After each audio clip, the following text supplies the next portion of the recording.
যে পুলিশটা গুলি করছে টোকায়ের বাচ্চা টোকাই ওই ম্যাট্রিক পাস করছে আজকে ম্যাট্রিক পাসই করে নাই টোকায়ের বাচ্চা পাবলিক ইউনিভার্সিটিতে চান্সতে যে কত কষ্ট হয় সেটা আমরা জানি 24 ঘন্টার মধ্যে 22 ঘন্টা পড়াশোনা করতে হয় আর সেই ম্যাট্রিক পাস করা টোকায়ের বাচ্চা আমার ভাইয়ের বুকে গুলি করছে। আমরা স্বাধীন দেশের পরাধীন নাগরিক, আমাদের স্বাধীনতা পুনরায় দরকার। আমাদের ভাই বোনেদের মেরে শুয়ে দিচ্ছে রাস্তায়, আমরা কিভাবে বাসায় চুপ করে থাকি? জাহিদ ভাইয়ের কি দোষ ছিল? সে একজন মেধাবী স্টুডেন্ট ছিল, সে একটা পাবলিকে পড়া স্টুডেন্ট আর যে পুলিশটা গুলি করছে টোকায়ের বাচ্চা টোকাই ওই ম্যাট্রিক পাস করছে আজকে ম্যাট্রিক পাসই করে নাই টোকায়ের বাচ্চা ওই একটা স্টুডেন্ট একটা পাবলিক ইউনিভার্সিটিতে চান্সতে যে কত কষ্ট হয় সেটা আমরা জানি। দিনে 22টা ঘন্টা পড়াশোনা করে আমরা চান্স পাই, 24 ঘন্টার মধ্যে 22 ঘন্টা পড়াশোনা করতে হয় আর সেই ম্যাট্রিক পাস করা টোকায়ের বাচ্চা আমার ভাইয়ের বুকে গুলি করছে।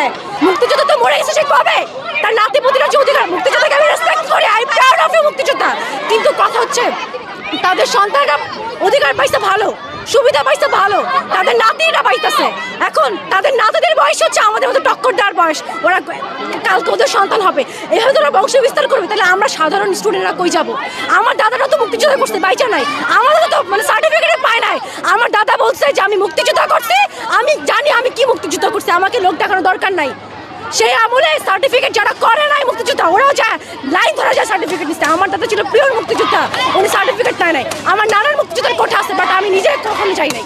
দেশ কারা স্বাধীন করছিল? আমাদের মতো ছাত্ররা স্বাধীন করছিল। আমাদের মতো ছাত্র যেরকম দেশ রক্ষা করতে পারে আমরা মরতে পারবো, তারপর আমরা আমাদের অধিকার আদায় করে ছাড়বো।